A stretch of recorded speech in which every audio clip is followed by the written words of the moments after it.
Okay. Let's see if we are live. It'd be also interesting to see if anyone is awake. We're live. Perfect. Double live. We are recording. It is only an hour after Christmas. West Coast people are still kind of dipping into the Christmas toes, but we're here. SMTN podcast finally back. Got our healthy, hearty water here, keeping us awake. But let's jump into the show in just a moment. Want to make sure before I forget. Pull this up here. Perfect. Okay. How's it going, everybody, and welcome to Shin Megami Tensei Network Link 318. I am your host, Spencer Presley, and joining me for this lovely podcast is me, a solo Spencer show. And all of you for jumping in, whether it be live or after the fact. I know the show has been very awful. Very awful. You could just end the clip there, but very awful in terms of consistent scheduling. And it's funny, too, because I feel like literally the last 3 months of the year, I'd be like, guys, we've got it. We're wrapping it up. We've got this one in the bag. Don't worry. We'll get it. And it just doesn't happen. And let me tell you, I can't tell you enough how much that frustrates me. But who is me? I'm Spencer Presley. I'm the host of this show. I already forgot if I told you all that. But yes, happy holidays, happy Hanukkah, happy Christmas, happy Kwanzaa, Boxing Day, whatever you celebrate. We are here with episode 318 of the number one, longest running, whether I want it to be or not, Atlus Shin Megami Tensei Persona Metaphor Trauma Center podcast out there. I'm glad we could come back and do this. It's been a long time. Jesse Menendez, thank you so much. What's up? It's Basket Case. I appreciate it. I'm only laughing just because I appreciate just jumping. It's basket case. It's basket case. But yes, if you're live and watching this and you have any questions about anything we're talking about or even just want to jump in, please let me know. This show and maybe future shows going forward might be a little bit different. I'd been trying to get a couple of different guests on. No, I did not stop doing the podcast because Persona 5 Tactica stole my heart. Even though the last two episodes being interviews were both absolutely fantastic, I'd been trying to do basically think, oh, okay, well, I want to get the Tactica review up first. Let's do the Tactica review. That didn't necessarily work. Okay, so then let's do this. And basically, I kept thinking of grander plans for the next episode and the next episode, but life and work and holidays and personal stuff just has not been a great combination for having time to do the show, which is no excuse for all of you out there. I hate missing a week. I hate missing a month. It's always the worst. I'm dedicating myself at least, so the plan is, because normally the holiday month already is pretty slow in terms of news, but basically we've lost. We've not talked about news in so long. Because remember, the last podcast was right before Tactica came out. So I've got a lot to talk about. So I want to try out a new format of the show. I want to talk about all the stuff kind of going on, but I want to at least give that preference. So I didn't want to just kind of jump back into the show, making everyone think, hey, guess who's back? Finally got off Lego Fortnite. Thanks, everybody. So thank you all so much for your patience, whether you're a listener, a video watcher, or even everyone out there who's just a member of the community who checks this out every blue moon or so. So I hope you're all having a great time. We're going to jump into this, but I do want to let you know kind of the quick down and dirty format change, at least for right now. And I really want some feedback on this, which would be great.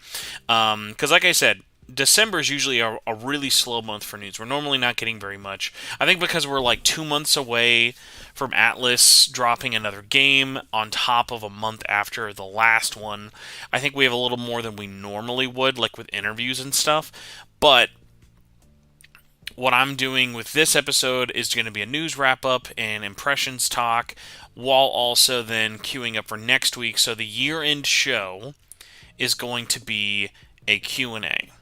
Because I feel like I haven't really had a time or a chance to talk with you guys in so long, or not have a guest on, and I really want to kind of like make this end of the year kind of like discussion with all of you of like, hey, if there's a question you have for me or the podcast or anything in general, I want to gather as many of those as possible.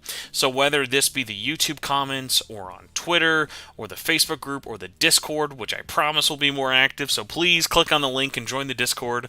That's a New Year's resolution for me for sure, is let us know in the comments what kind of questions you want to ask. Live chat, don't worry about that now because those will be way harder for me to find later.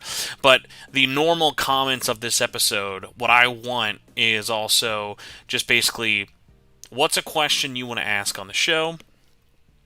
Head out like that, and I'll answer them in the New Year's special episode, and we'll answer however many of those we have and kind of go from there. Will I bring on a special guest? Who knows? Maybe we'll make like a Kickstarter goal of like, if you ask enough questions, we'll bring a guest or two on. But Edward, thanks so much for coming on. Merry Christmas to you, and Jesse. Very much appreciate you staying up till 1 a.m. as well. I'm also at 1 a.m., so I feel that. So yeah, get some sleep. Thank you so much. Oh, you're actually not saying I'm going to bed. You're just saying I'm in Mexico for vacation. Well, enjoy your Mexico. Enjoy your Mexico. Insert joke about the water here, but I hope you're having a good time.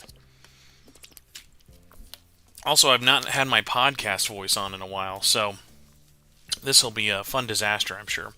But yes, everybody, in terms of also what the show's about, hello, Chiaki. Oh, there we go. Yeah. Special guest Gnarly may or may not be on next week's episode. Depending on if I can just trick him to come on or just kidnap him over to my apartment. But yeah, so format of what we're doing a little bit different with the show. I want to start covering more spread out versions of the news on solo shows. Obviously, when we have guests on, I kind of like having it be a little more truncated or a little bit more about them. That being said, though, I was like, I really need no excuse not to do the show weekly. And I was thinking, well, if I don't necessarily have a topic I want to talk about for an hour or so every week, I want to kind of get something on there. And I was thinking of other podcasts and other shows that I really like. And shout out to a friend of mine, Jim, who does a weekly movie, well, usually used to be weekly, but live YouTube stream where he talks to his chat live on YouTube about entertainment and movie and animation news and stuff like that. And it's called Movie Crap Live. And I was like, yeah, like, there's not a large difference between what I do here. This is just me bringing my notes on and trying to cover more topics. It will help me also be a little bit more stringent in terms of I've always wanted to do show notes and timestamps more in terms of, hey, if you're listening to this and you don't want to commit 5 hours to listening to this show, I'm going to try and do a better job 300 episodes later. But time stamping thing, so if you want to only hear about the metaphor discussion or the figures or the manga news and things like that, ironically no manga news this week. I'm sure I could have put something in there, but just because I said that, I'll throw it on at the very end. Manga talk is just my last show note on my actual list, because God forbid, we're covering the gamut here today. So I've got my list of notes. I'm going to write down how long into the show they all get to and make this a little bit easier for everything. See, Jesse, you bring up a good point. Maybe once a month would be easier than weekly, whatever works. So my thing is this. It was never I don't have anything to talk about, because I've always kind of truncated what I want to talk about on the show. But at the same time, it's been a case of I miss doing this, and having it weekly was really helpful in terms of making me be more committed to, all right, I want to make sure I get this out in the week, and I also want to get back to making just straight up videos, and I want to get more better at that. And monthly, I feel like if I had a lot more responsibilities, I could definitely kind of push it into the monthly category. But for me, I think of the show that I would want to listen to if I was just a listener of this podcast, and I go like, yeah, I would want this to be weekly. Like, there's enough out there for it. We've had it in the past. I at least at a point now, I'm getting a lot more kind of stable, especially compared to the rest, because Lord knows this podcast doesn't need me going on for hours and hours about what 2023 mean year to me. So 10 minutes in, that's the very long intro, so we'll just call that for 10 minutes and into that there. But yes, so intro over. First topic of discussion, Persona 5 Tactica. It's been out. I've touched it. Have not reviewed it yet. I haven't beaten it, unfortunately. My time for gaming has been really, really bad. Like, of just sitting down, playing a video game, has had very little time. I think the most video games I've played, ironically, was I had to spend a couple of days in the ICU just because of a bunch of personal stuff that's been going on, and I've been trying to read as much manga as I can there, catching up on One Piece, reading Persona, Ultimax, or Persona 5, and was like, well, I don't really want to bring my Switch. Obviously, can't bring my PlayStation. I wish I could remote play and do P5T, but I really like playing that on the big screen. But I've just been playing a lot of like my Vita in my downtime, so like mostly been messing around with like Pirate Warriors 2 and stuff like that. But Tactica, my goal still... You know what? There's 5 days left in the year. Probably shouldn't say my goal still is. My goal by a month from now, let's be nice to myself. My goal a month from now, we will have done the video review and the spoiler cast finally. Which ironically still isn't really that bad. It's like 2 months after the game came out. The last thing I want to be is that guy who's like, here's my review a week and a half before everyone can play it, and then here's also, well, not that I would ever mind that much early access, although God knows that's not happening. But the other thing as well would be the review discussion. I always hate having those up super close to release, because not everyone has the time, not everyone's picked it up, and things like that. So where am I at with Persona 5 Tactica? I would say about halfway. I'm almost... I'd say I feel like I'm approaching the end of the Second Kingdom, so without spoiling anything, I've gone past the first big main area, and I'm now into kind of the like more feudal Japan era setting. No spoilers at all. Really loving the story, really loving the characters. The gameplay just keeps getting better and better. Like, I can't believe how much crow I'm eating for this, but what's so funny is... Like, I was like, I don't know, I think if this is Persona, if this is made by P Studio, I think it's going to feel like baby's first tactic RPG, and if it's not, if it's made by like another studio, it might feel a little bit cheaped out, but the fact that it is P Studio, I've been constantly kind of like shocked about it and been like, wow, yeah, like it's really, really sunk its hooks into me. The main story quests aren't too hard. They're very bite-sized and disposable, but it's been a really fun balance of challenging but not too hard without being able to really turn off your brain on normal difficulty. So really enjoying that. And have a whole lot more I want to kind of say about it, but overall... still really enjoying it. The game's been going on sale finally over the last week. It's been going on sale for about $40. I think it was a little bit cheaper at VGP a while ago. I'm not sure if that sale is still happening, but I've been seeing it 40 and below over the last week, which is an absolute steal. The MSRP on it is 60. So it's not like it's a $70 game, but I know some people, especially with the genre being different, might not be as... I'm trying to think of it. Some people may not be as ready to kind of jump into a tactics RPG, even with it being wrapped around the wrapper of the Persona 5 series and stuff like that. So, if you're a tactics RPG fan, I cannot recommend it enough. I think a demo would have really saved this game. Not that it's all doom and gloom, but very much so. Think word of mouth has been helping. But just the fact that we've been in the cataclysmic wave of game releases in 2023 did not do this game any favors. And we'll get to that because we've got sales to talk about next. But I wanted to let people know, at least in terms of North America, this game has been doing really, really well in terms of This game's been doing really well. Let me tell you how bad it's been doing. It's been doing really well for me, and in terms of like word of mouth from the fandom.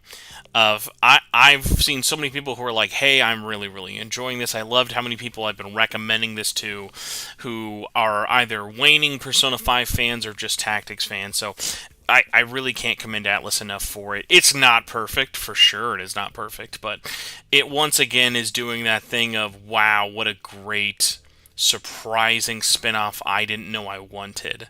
So, really enjoying it there. Can't recommend it enough. Please release a demo. I know you won't, but I at least need to put that out there for my marketing dollars. Oh, Awkward brings up a great point. Again, it's on Game Pass still. Yes, so if you've got Game Pass or even just want to like like use Game Pass for a day or a week, they have a lot of free trials for new users on PC and Xbox. Please check this out on Game Pass. It's an absolute steal and a great addition, even with the cataclysmic wave of games. That's a really great kind of low commitment way to jump into this game, and I think the length being at like 25 to 30 plus hours is perfect, of not too long, not too short, and still a lot of kind of extra content to really sink your teeth into without even going into DLC. So that's the impressions. That's a little bit of the sales talk. We've got some news in terms of Persona, in terms of North America sale numbers. In terms of numbers, we don't have them, which is bad. Persona 5 Tactica did not get into the top 10 of the NPDs. Really disappointing to see, but also I can't say surprising. It was a stacked month. Like, we still had Mario, we still had Call of Duty, we had so much going on. Mario RPG, Assassin's Creed. Like, so here were the top 10 for November 2023, just for example. Call of Duty, Spider-Man 2, Hogwarts Legacy, which, by the way, crushed on Switch, and we'll go over that in Japan especially. Madden 24, Mario Wonder, EA Sports FC, Mario RPG, Mortal Kombat 1 still, NBA 2K, UFC 5, but then even when you go up to the 11 and more through the NPD, like, you see stuff. We've got Assassin's Creed is still there, Naruto Boruto Connections is there, Sonic Superstars, someone lost a bet there, I guess, and is still buying that. Jedi, please, I'm also joking. That's not the case, but Jedi Survivor, God of War Ragnarok, which is funny, pre-DLC announcement that was there. NHL 24. This is how you know it's bad, everybody. Star Ocean, the second story R, which, by the way, I cannot wait to touch. I've been very excited to jump into that game, but I've had no time. I really liked what I played with the demo, but Star Ocean charted the top 20, and Persona 5 Tactica did not. Not a good sign. A very concerning sign, to say the very least. Yeah, rough. When you think of all the platforms it's on, PlayStation 4, PlayStation 5, Nintendo Switch, Xbox, all of those available physically as well. Nothing there. Sega counts digital sales. Nothing in the West. Really disconcerting, but not surprising. We've been saying this since we've known the release date. We were like, wow, this game's going to get hosed. And they did not prove us wrong.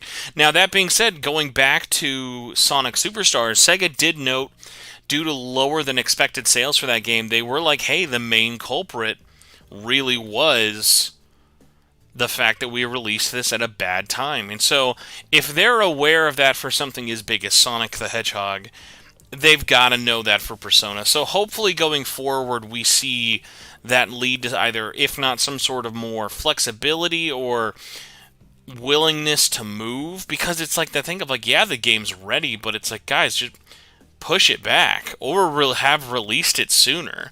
Like, we knew about this game 5 months before it released, which is great. What a fun surprise. But we also knew it was releasing at a terrible time 5 months before release. So if we all know that as soon as Sega does, I don't get why they're over here acting surprised these games aren't performing to their expectations. Because really, at the end of the day, it's going to be on the consumers that we didn't do very well. That we didn't do very well. It's going to be on us, the consumers, that we are not the ones supporting this. So that must mean that this is a bad thing in there. Like, they shouldn't make games like this in the future, which we do not want to send that message. Now, we did have a question from Awkward. It says, did Strikers sell good at launch? Maybe we can get a research. So, Strikers sold fantastically well. Probably better in Japan at first than it did in the West, just because right place, right time, February 2020. Definitely. Well, I mean, obviously, you can kind of go like back and forth with it, but Strikers sold fantastic. It is still the best-selling Persona 5 or just Persona spin-off game in general that's not mainline. And like just for comparison, Persona 5 Strikers in Japan on PS4 sold 162,000 and Switch sold over 244,000. Huge numbers. So in Japan, opening week sales were pretty rough. So in 5th place was the Switch version with 26,000. 5th place was for the Switch. 6th place was for the PlayStation 5. That sold 15,000 units. And then all the way in 12th place was the PlayStation 4 version, and that was at 7,000 copies. Even with those noted, they are now bottom 4 for the worst-selling Persona, non-mainline Persona games opening week sales. The only thing it beat was Persona 4 Arena Ultimax sold a little bit better at 12,000 on Switch and PS4 than the PS4 version in Tactica. And it's barely over on PlayStation 5. And that's a remaster, budget price.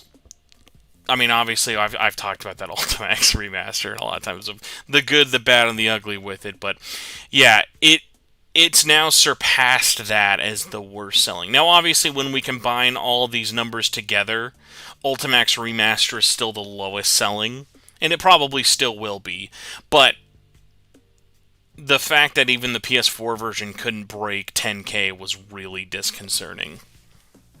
Because the next lowest ones before that was Persona 3 and 5 Dancing, which were both over 30, 35, and 40K respectively on PlayStation 4 and PlayStation Vita. Which, by the way, the PlayStation Vita version sold way better. Like, P3 Dancing was 45,000 and P5 Dancing was over 50,000 compared to the PlayStation 4 one. So, like, we're talking couldn't even reach double without counting the Switch one. So, disappointing opening week sales, but then you're like, well, maybe there was a stacked week. Yes, there was, even in Japan. In Japan, the big highlights definitely were Mario RPG. Mario Wonder was still selling really strong. By the way, Mario RPG, for comparison, sold over 300,000 copies physically only in Japan alone. Now, for Japan, these are just physical-only numbers, whereas like in the NPD, we do count both. These are just physical copies, but Hogwarts Legacy sold almost 50K on the Nintendo Switch alone. And then next up was Persona 5 Tactica, right below it in 5th place. The only thing you could really look at it as a, hey, maybe it's a little bit better, is Like a Dragon Gaiden sold okay-ish comparatively with it. Like, so a good example would be like, so Like a Dragon sold about 70,000 copies opening week on PlayStation 4 and PlayStation 5. Obviously, Yakuza is a lot bigger in terms of like hype and anticipation, even for like a in-between budget Gaiden game like this. I say budget, but it's like not really that much more of a budget. But even those, like lower for Yakuza numbers at 70K for 2 different platforms. Again, we're not even really getting into the halfway mark with it. So it's like Sega is still seeing success. It's not a just Sega thing, or it's not a just bad timing. Because I would say, like a Dragon Gaiden also released at a really bad and really busy time. But at least in Japan, it was like still breaking over 100K with both platforms it was on. So, really disappointing there. And it just stinks because, again, it's not the message we want to send that we're not interested. But this is most likely the message Sega is going to see when they see these sales numbers. So that's really disappointing. I wish there was other cases with it, but yeah, not a fun one there with it. Now next up, we've got a little bit of better news, kind of dipping away from Tactica. We had Atlus announced a PC accessory collaboration with Hyte. I think that's what they're called, HYTE. They announced a Persona 3 Reload PC case, keyboard, mouse pads, and a whole bunch of other accessories. And man, when you're hearing this from me, Mr. Jesus H. Christ, I hate PCs, I would want this PC. This thing is a beauty. It's got all the official render arts in a kind of like single color black and white look for everyone. Looks fantastic, really clean. The mouse pads, the keyboards, like everything with this is crazy, crazy clean. The case is about, let's see here, $230. The keyboard is $75. Mouse pads ranging at about $30. I'll probably pick up the mouse pads at the very least. All three of them look really, really clean, but so many of these look fantastic. Really interesting collaboration with PC manufacturing. I'm not sure if this is just a case of like I know that this company's done some like good work before with like other brands and whatnot with it. Like I've seen like a couple like VTubers and stuff, but for something like this of like it's a Persona 3 remake getting a custom cased PC, special merchandise and stuff through this company, was like, wow, yeah, this is like really, really crazy. Like not something I kind of would have expected.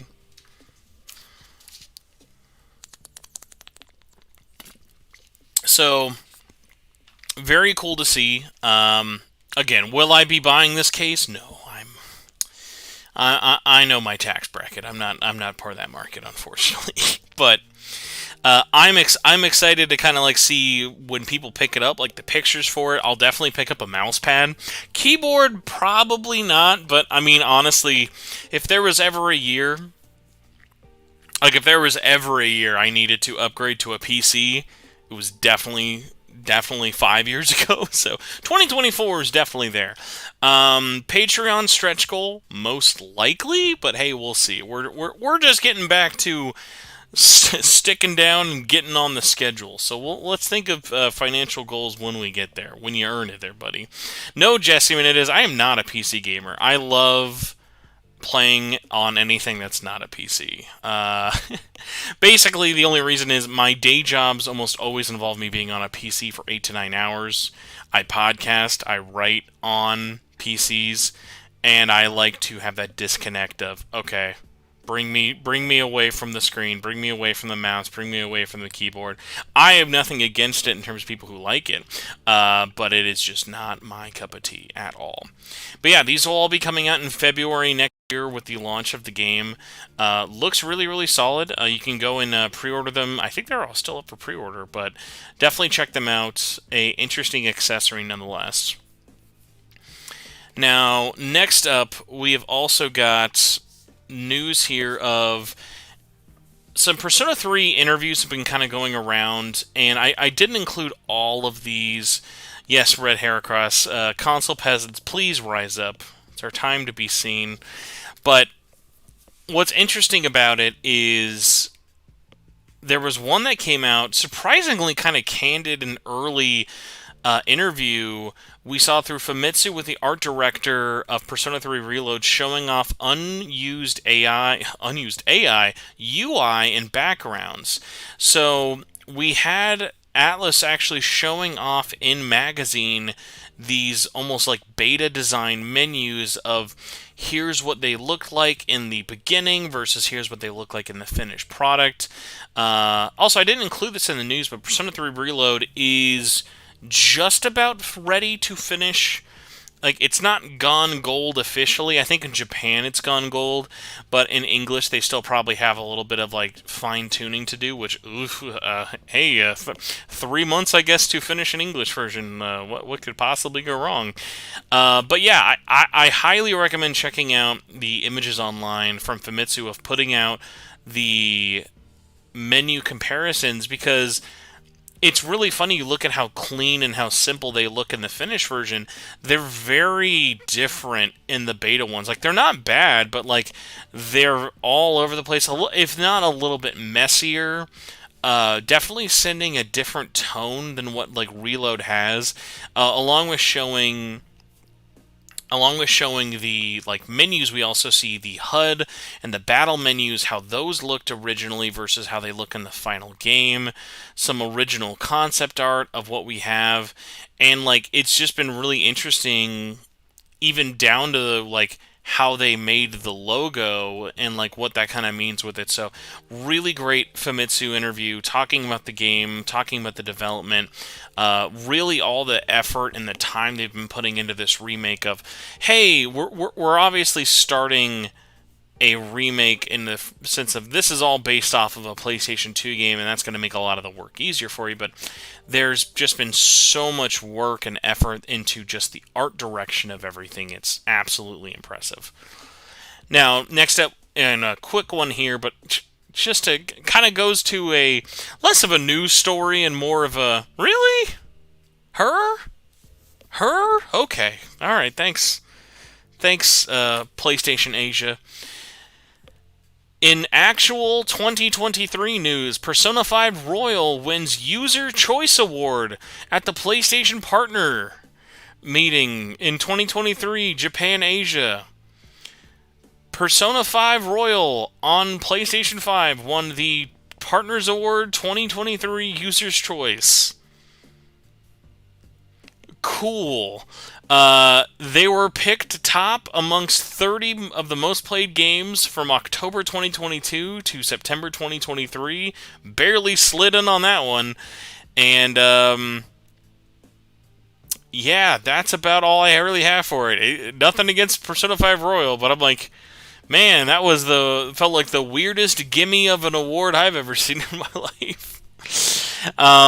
Interesting note though, Persona 5 Royal did also win the Partner Award in 2020, the year it released. For the year it released. Obviously, it released in 2019 in Japan. Persona 5 has also won for 2016 and 2019 as well.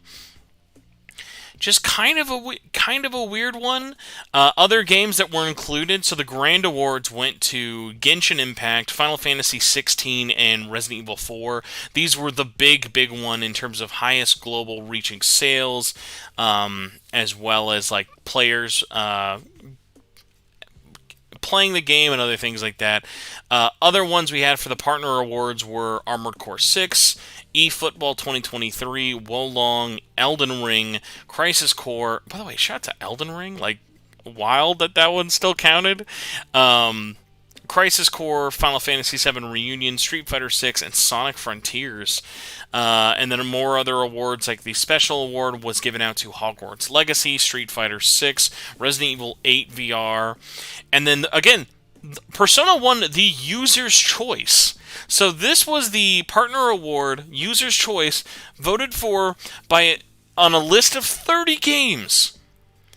People chose Persona 5 out of like all these brand new spanking games. They're like, guys, I just think the third version of this game, they really, like, we've got to give them an award. So the 5 games that won the User's Choice Award were, and I don't think we have in any particular order, was Armored Core 6, Resident Evil 4 Remake, Final Fantasy 16, Hogwarts Legacy, and fucking Persona 5 Royale. Because, sure, it's a great port. It's a great port. It's a fantastic port. I don't know why people voted for it.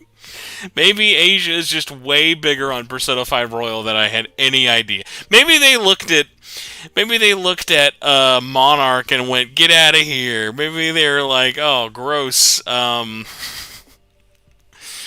don't even know. Like, there's so many games that came out, and I'm just like thinking, like, Forspoken, more like, get out of here, Boken.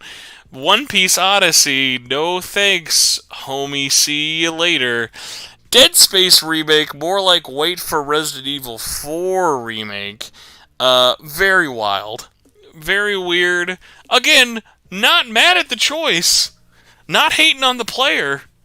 Just hating on the game. I'm only hating on the game because it is so hilariously old. But hey, it got released on PS5.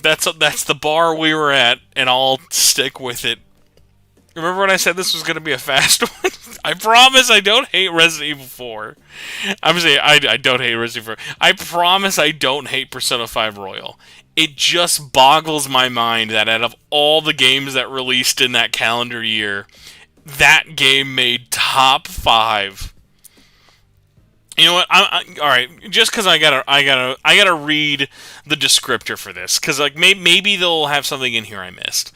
The definitive edition of a school junior RPG that adds elements to the Persona 5 game, which has sold over 3.2 million copies worldwide. The PS4 version released in 2019. You probably should have also said based on a game that released in 2016. Just my opinion. Was released in October 2022. Story is set in a metropolis of Tokyo. The main character is a boy, wakens their persona, do things in the day as a student, phantom thief by night, and that's it. Reform society. Nothing you haven't heard before. Please, somebody hold me down and take me up back. Yes! Carlos brings up a great point. Vote for Honkai Star Rail. Well, no, Honkai technically came out officially in October, so they couldn't do it. That'll be there next year. Honkai will be there next year, and then all will be right with the world.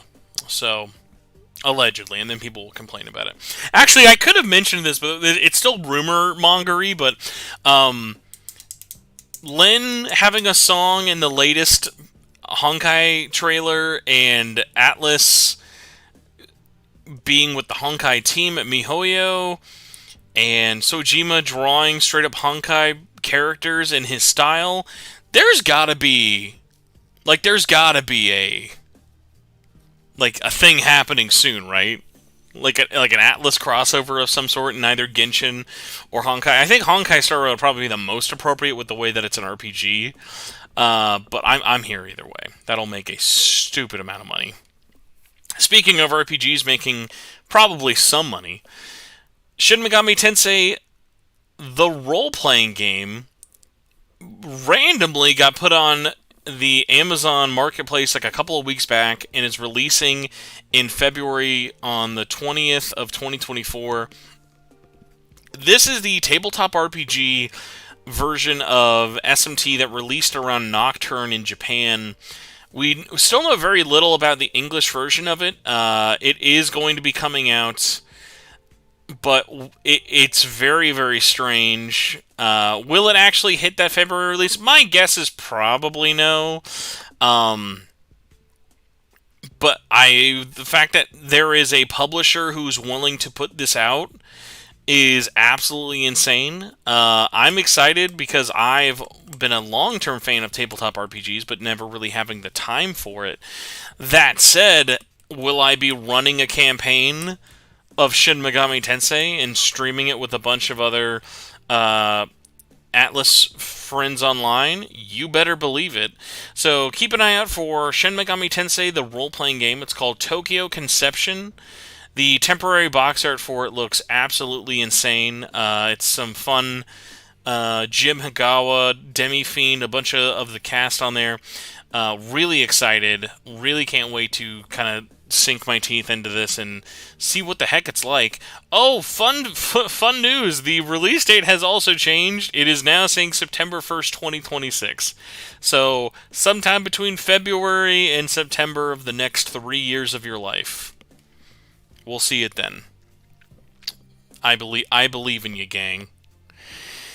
Next up, we've got a bit of a weird one. So when I talk about like things I cover in this show, one of the notes I always went like, we're never going to talk about every single figure that gets announced because we'd be here all day talking about merchandise.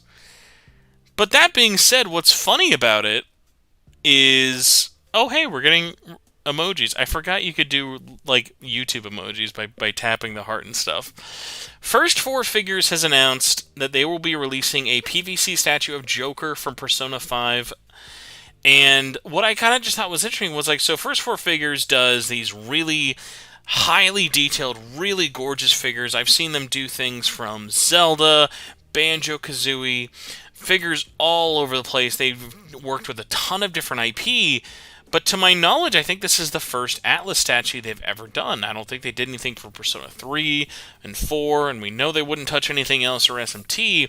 So Persona 5 being their first one isn't very surprising, but it is an interesting release nonetheless. So it's a pretty whatever figure of Joker. It's just him kind of dropping down. He's got his gat out. Sideways, of course, as is. You can also switch it out with his knife. The statue itself looks very nice. It's like in a cool action shot. It will be a PVC statue as well. It's going to be about 14 inches, and there are two versions. So the big one, the big kind of difference is the regular version you can buy for $132 or $120 with the early bird discounts. That'll be shipping in Q3 of next year. And then what First Four Figures likes to do is they normally have a more premium version or variants of the same figure but with more stuff kind of going on. And then there is a definitive edition which comes with interchangeable hands, kind of letting you have different things going on with it. It's got like a blue flame effect instead of like the action pose. So not really Arsene there, but kind of giving you the spirit of Arsene being there. And then what I like is actually the base changes from, instead of just kind of like a red metaverse look, it's got all of the Phantom Thieves, well, I assume most of the Phantom Thieves masks. I'm sure they will not have Akechi or Kasumi's mask on there. But having a bunch of the other Phantom Thief masks below. So, cool little touch. Also lights up with that version, and there are chains as well.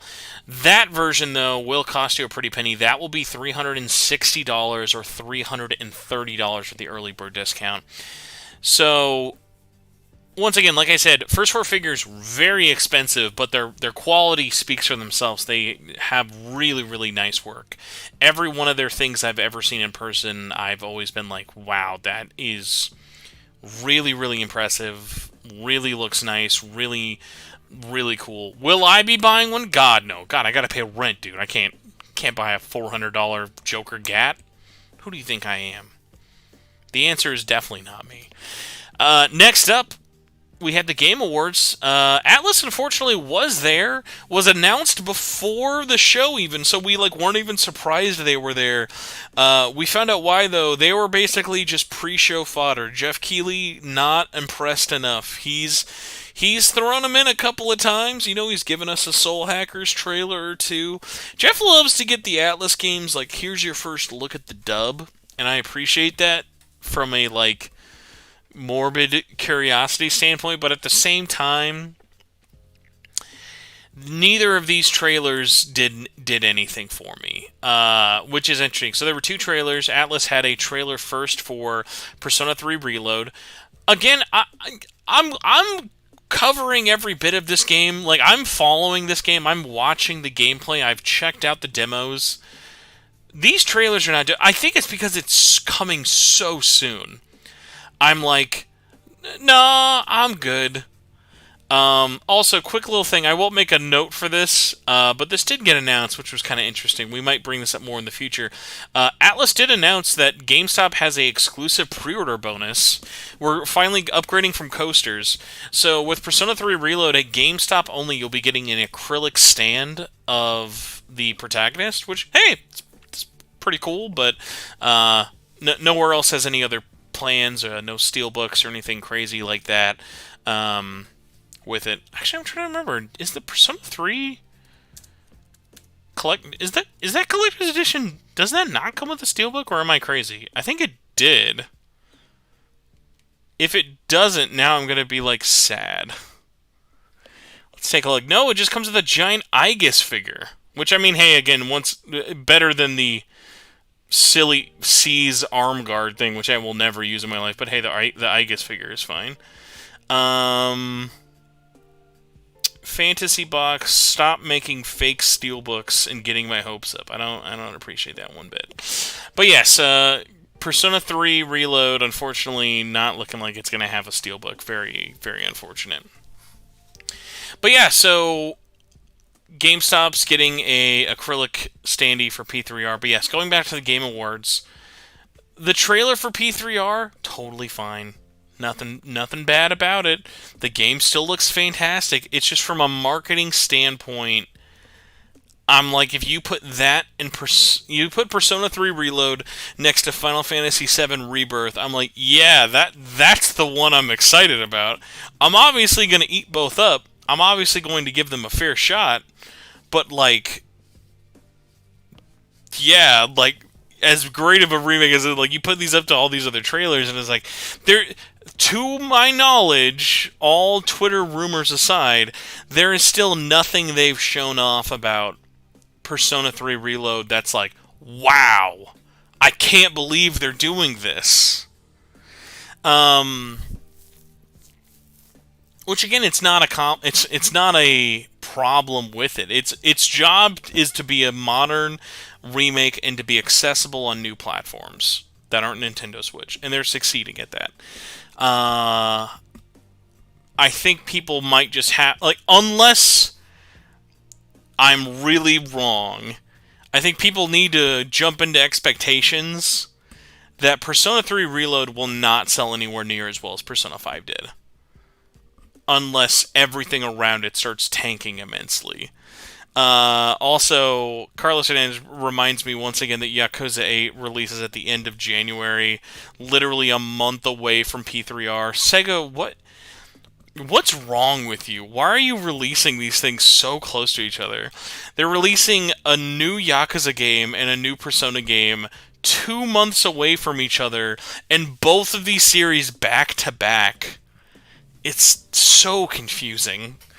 Now, the bigger trailer obviously was the Metaphor trailer. That one, we got a much better look at the game. Once again, though, my biggest takeaways for it were, wow, technically, it's still looking really rough, which is showing me, like, hey, they're showing this game in its form. Like, I bet you that's how that game's running right now. I don't know if that's a problem of the game engine, because we still have got more time to put in development. It's hard to say. The game, though, is looking incredibly ambitious, with now showing us mixtures of action RPG elements.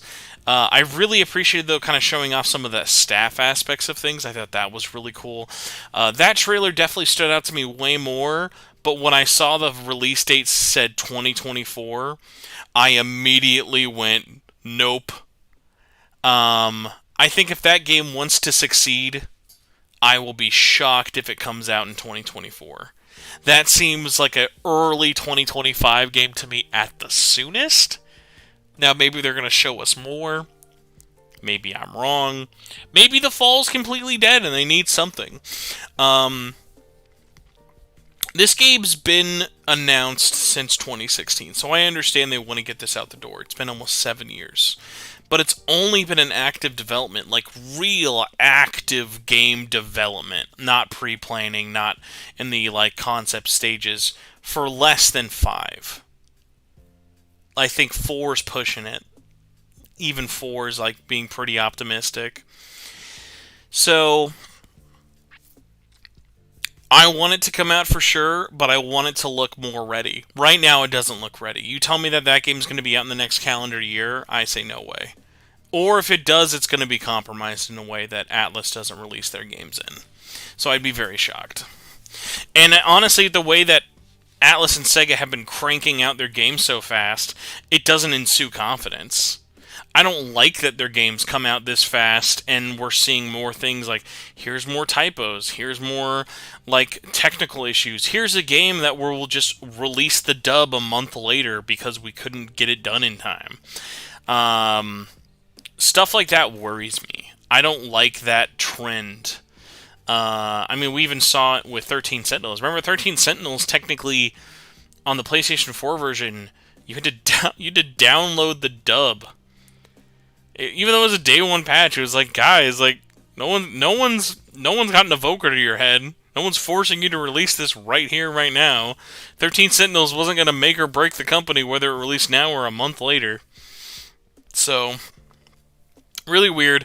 Not the reception I expected myself to have or others from the Game Awards there. But again, I also wasn't expecting it to be there, so it was a nice surprise to see Metaphor again.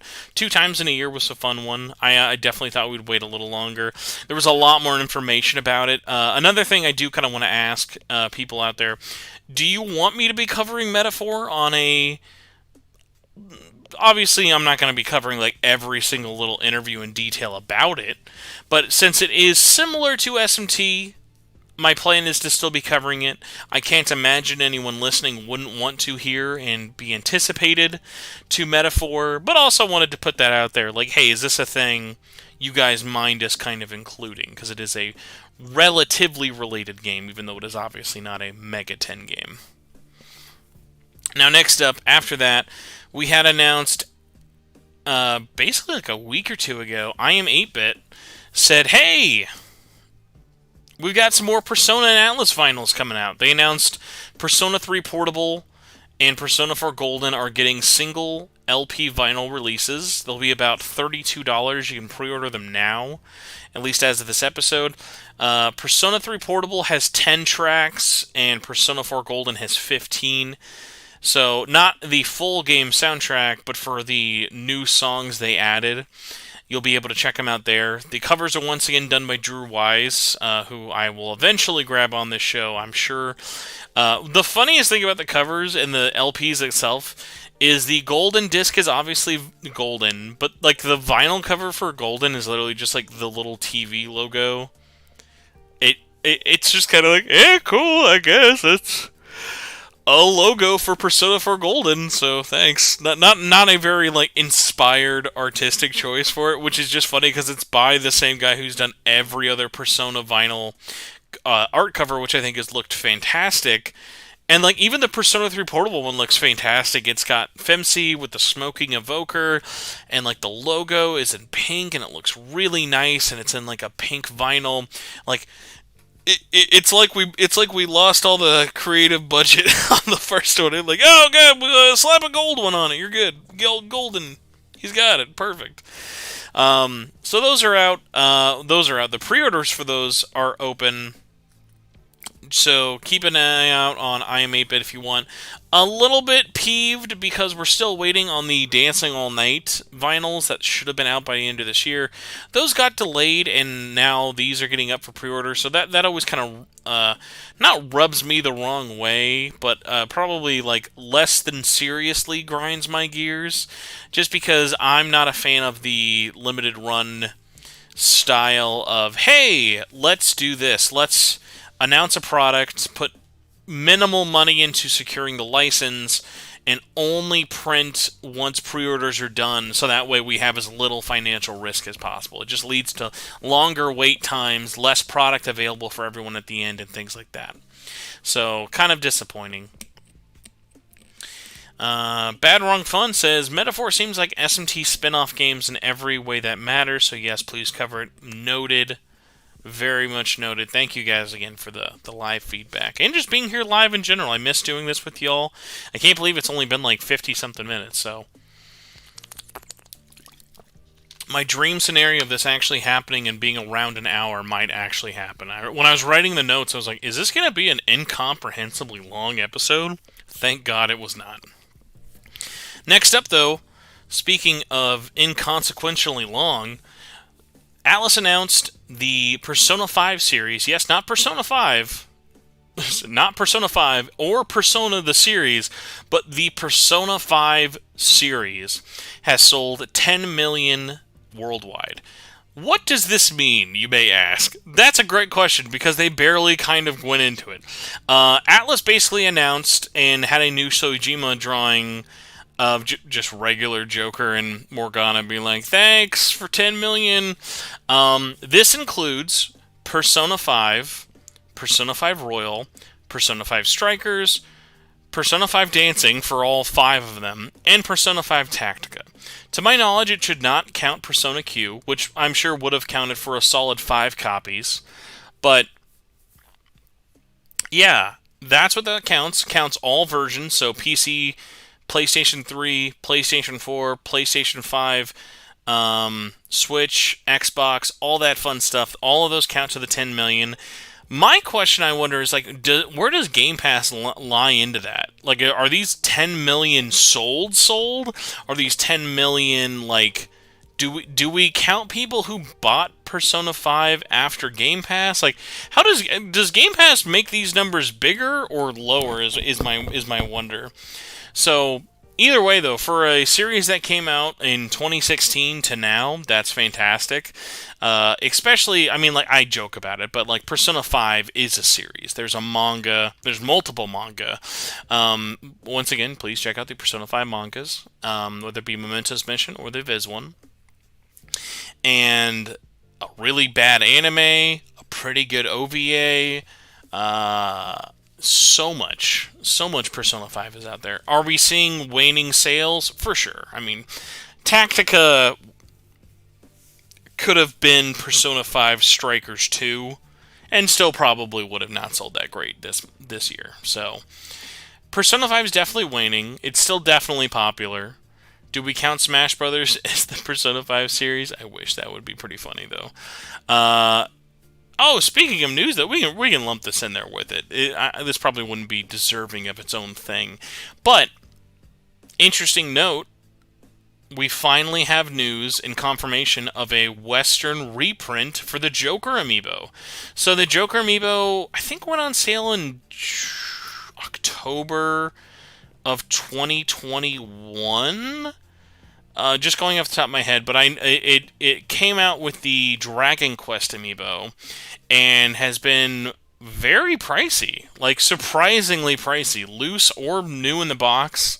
It's one of the only Amiibo I planned on keeping in the box for the longest time. Ironically, I remember when the Joker Amiibo came out, I think I bought like 5 or 6 just because it was a really good, cheap figure to give away and have for people. And I remember then seeing like how much money he goes for now. He goes for like over $100. I was like, you idiot! Why don't you like keep a couple for yourself? Make some money after like 2 years because it's an Amiibo. Of course, this thing was going to get expensive. Good news. They're reprinting more in the West. We will be getting them in February. Why February? Well, that's because that's when the Sora Amiibo comes out. No, it is literally nothing to do with Persona 3 Reload. So when the Sora Amiibo comes out, which I am jonesing for, you all know I love Kingdom Hearts. When the Sora Amiibo comes out, you will be able to get a bunch of the old DLC character, but not all of them, which is weird. They're doing a Square Enix Amiibo with Disney, but they're not reprinting the Dragon Quest hero. He probably actually sold really bad, in all fairness, so like, understandably so. But we're also getting Terry again, who probably wasn't that expensive to get the licensing for, who's a great Amiibo. The Banjo-Kazooie Amiibo, who also looks fantastic, and Joker will all be there along with Sora, so really excited to see him getting reprint. And the nice thing is, unlike the current Joker Amiibos that are out there, these reprinted ones can be scanned in the box. Nintendo does not make Amiibo anymore. I think this started in 2022, shortly after Joker.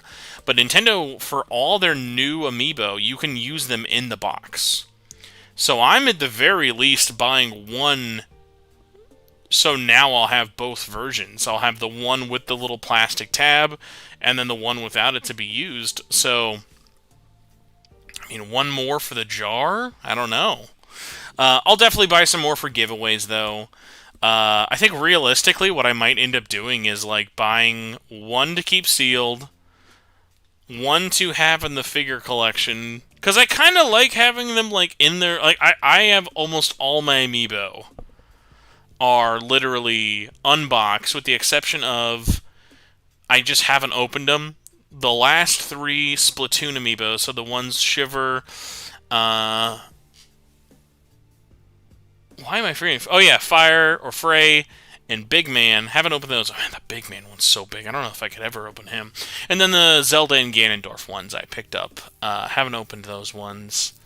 But I mostly always open them. The only other ones I've kept purposefully sealed, I have Sephiroth, who just looks funny because he's in a stupidly tight box with a ginormous sword. And then the Pyra and Mythra Amiibos look really, really pretty in their box as well. So, there's that. Amiibos are coming. Get ready. Pick them up. Don't regret not buying them this time. We can't say we didn't warn you. You've got 2 months. Please pick them up. Don't be a scumbag and have to buy them for like $900 later. But yes. Next up on news, though, that's all of our official news, but a couple of last-minute bullet points I wanted to talk about. We have got Persona 3 and Persona 4 Golden news from Limited Run. So, Persona 3 Portable for PlayStation 4 and PlayStation 4 and Nintendo Switch are now physically in hand at Limited Run. Copies have not started shipping yet, but they will be soon. They actually made a note of this. When you pre-ordered the game, there was a note saying, hey, reminder for people, because obviously we've had many long discussions about Limited Run when this got announced, was, hey, this is going to take forever. And their standard ones normally do take forever to even get printed. They were on the ball with this one, though, of like, hey, this one's going to sell a lot. Hopefully, we actually still won't have numbers. We'll probably never will have numbers. I reached out to, but again, like I think at best we might ever get a, like, it sold somewhere between this and this, but we'll never have hard numbers of how many copies sold on each system. I'd be so curious to see what, though. Xbox was the worst. I want you all to know now that pre-orders are done for Golden and Portable, those Xbox copies, I imagine they've got to be stupid expensive. Or they will get stupid expensive. Because it's like, physical media and Xbox are not a match made in heaven, let alone Atlus. So it's like one of those wild things of like, yeah, dude, I don't know what you thought was going to happen. But Persona 3 will be shipping soon. I ordered a copy on PlayStation 4 for both separately, so I will be getting that as soon as they start shipping them, so I can kind of unbox it, let you guys know what it's like. I also ordered the collector's editions for the other systems, so I have a copy for PS4, Switch, and Xbox coming, but I will be shocked if they come by next year, with all the components and everything still needed for it. Please, Limited Run, prove me wrong. Please prove me wrong. Please prove me wrong. But if not, I hadn't bought a Limited Run game from them since probably 2021 with like Papers, Please or whatever their last Vita game was. And I think it was Super Meat Boy. Yeah, I think that was 2021. And I've had no FOMO since, and buying these hysterically expensive games did not give me nostalgia feelings inside. But I am excited to see that it's happening.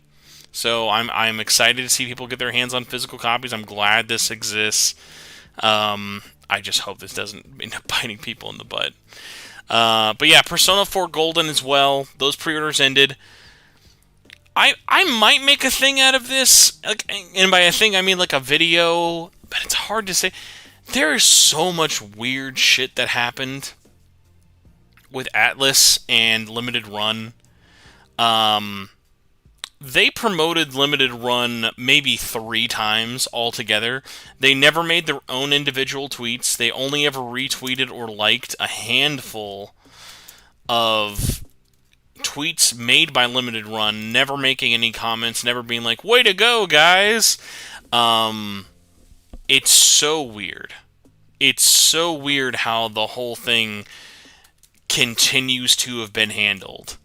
And I really want to try and dig into that and see what the heck is going on. So, will I know anytime soon, or will that come out anytime soon? Probably not, but I just want you guys to know that's a thing I've been thinking about, because it like keeps me up at night thinking about how this was one of the biggest slam dunks Limited Run has gotten, and it seems like Atlus themselves can't be fucked to even begin to promote this. I mean, it's all done. The pre-orders are done now, so it's like they barely promoted this thing.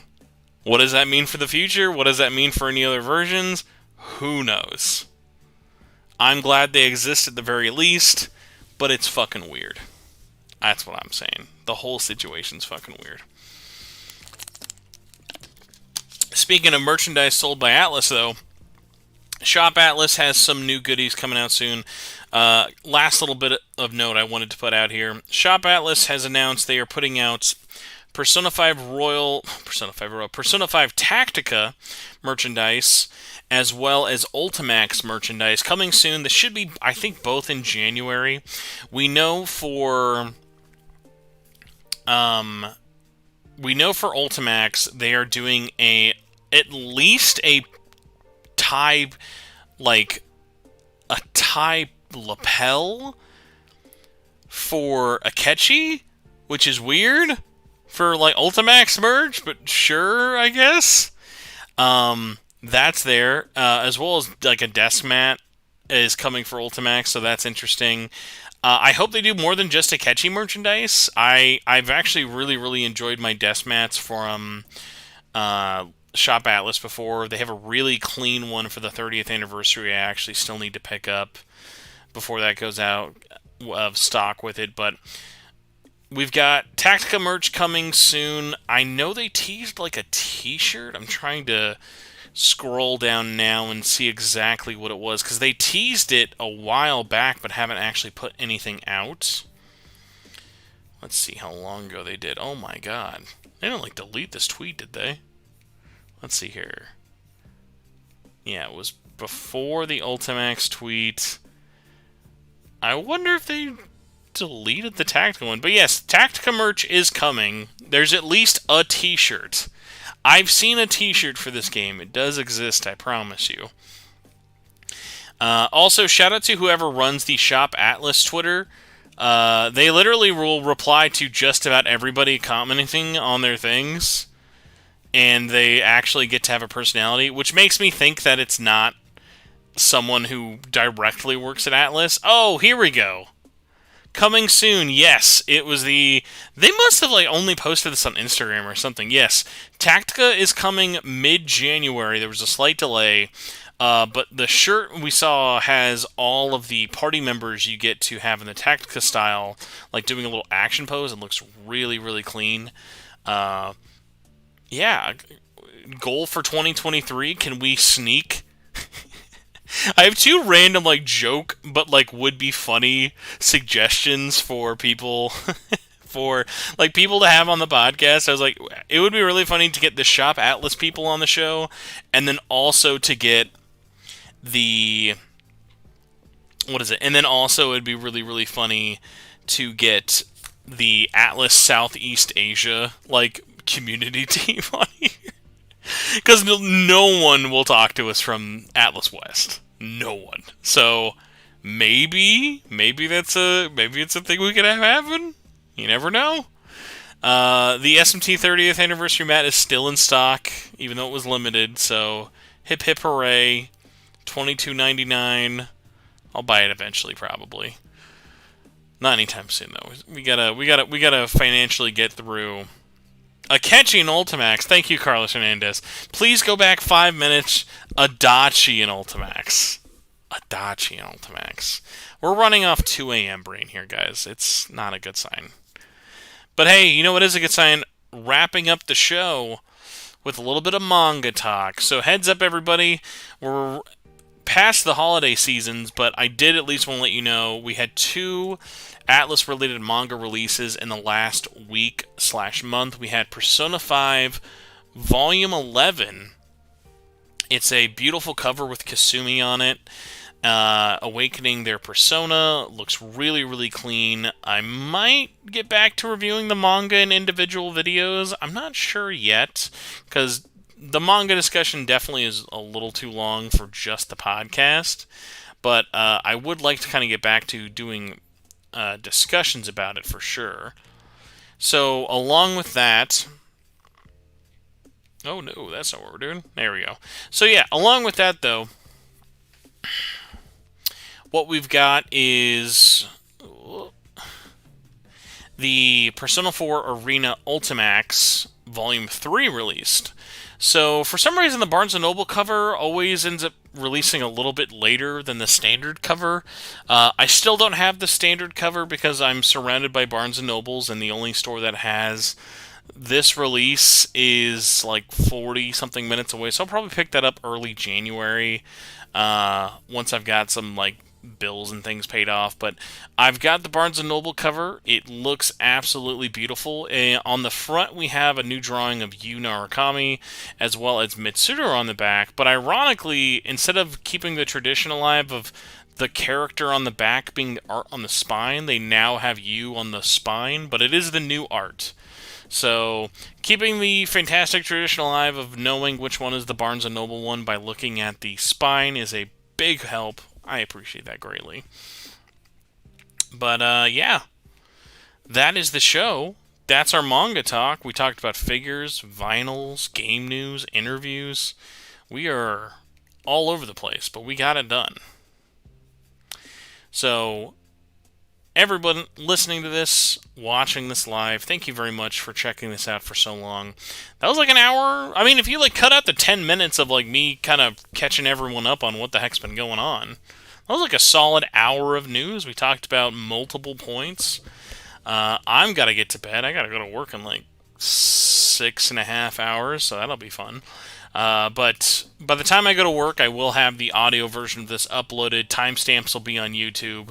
But for everyone who watched live, thank you so much. Let me know what you think. Don't forget in the comments below for next week. Let me know if you have any questions. I'll make a community post about this as well for people who don't want to listen to the show but do want to ask a question or can't listen to the show.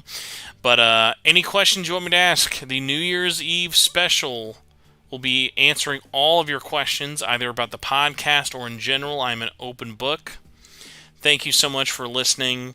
Thank you everyone who joined live. Awkward, Carlos, Bad Wrong Fun, Jesse, Red Hair Cross, all of you guys. Appreciate it. Chiaki, happy holidays, Merry Christmas, Happy Krampus, Happy Krampus, Happy Festivus. Go watch a copy of Adam Sandler's 8 Crazy Nights, why don't you?